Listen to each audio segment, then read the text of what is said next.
మాటలకు అందని సందర్భం ఆ ఇద్దరం కనుక కోటన్న ఆత్మకు శాంతి చేకూరాలి,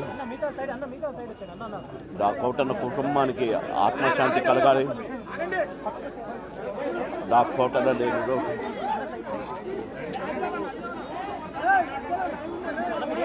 కోటన్న మనవళ్ళు ఇద్దరు అన్నకు శాంతి, ఆత్మకు శాంతి కలగాలి.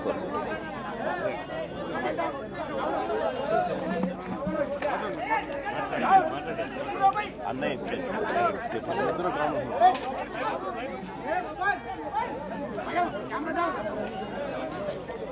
అందరికీ నా హృదయపూర్వక నమస్కారాలు. అందరికీ నా హృదయపూర్వక నమస్కారాలు. తమ్ముడు ఇది పడిపోతుందమ్మా. మరణం చాలా బాధ కలిగించింది. ఇప్పుడు బాబు మోహన్ గారు కానీ కోటా గారు కానీ ఇద్దరు ఇప్పుడు యాదృచ్ఛికంగా వారు కూడా ఇక్కడ ఉండటం జరిగింది. అందరికీ కూడా ఒక కుటుంబ సభ్యుడు, నాకు ఇష్టమైన వ్యక్తి, ఏదైనా అభిప్రాయం చెప్పాలంటే నిర్మోహమాటంగా చెప్పగలిగే వ్యక్తి. ఆయన్ని చిత్ర పరిశ్రమ కోల్పోవడం చాలా చాలా లోటు, చాలా వెలితి ఉంది. ఇది లాస్ట్ మేము అథారిటీ దారేది యాక్ట్ చేసేటప్పుడు కూడా ఆయన నాకు ప్రత్యేకించి ఒకటే చెప్పారు, మీరు ఇబ్బంది పడుతున్నారంటే నేను చనిపోయే వరకు యాక్టింగ్ చేయాలనుకుంటున్నాను.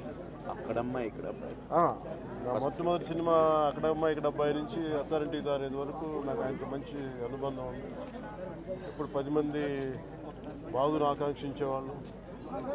ఆయన ప్రత్యేకించి నేను అడిగాను, మీరు ఇంత ఈ వయసులో ఇబ్బంది పడలేదు. లేదు, నా కష్టాలను అధిగమించడానికి నాకు నటనే నాకు మరుపుది, నాకు చాలా ఇదిగా చెప్పారు. నాకు బాగా కదిలించేసింది. నాకు అలాంటి వ్యక్తి అది ఎంతమంది పరిణి చెందిన నటులు ఉన్నా కానీ ఆయన విశిష్టమైన శైలి, గొప్ప నటులు, ముఖ్యంగా బాబు మోహన్ గారు ఆయన కాంబినేషన్ మటుకు మేమందరం విపరీతంగా ఎంజాయ్ చేసేవాళ్ళం. అలాంటి వ్యక్తి ఈరోజు మేము కోల్పోవడం నిజంగా చాలా బాధ కలిగించింది. మనస్ఫూర్తిగా వారి కుటుంబ సభ్యులకి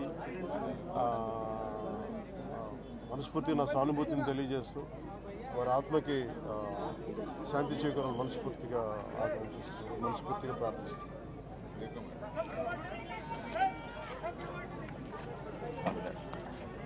రెండు సార్లు కలవాలని చూసి కోట గారు అంటే శ్రీ రంగారావు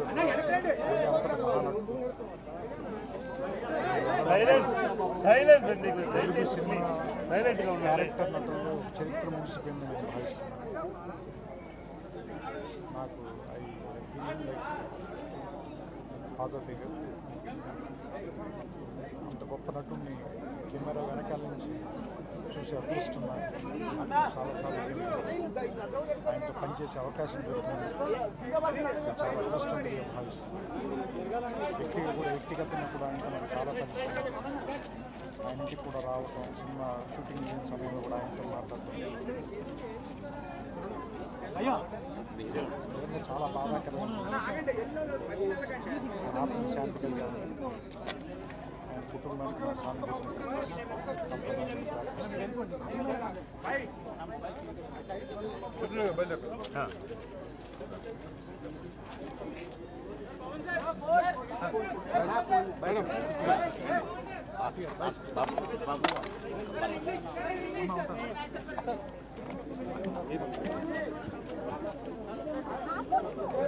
అయ్యో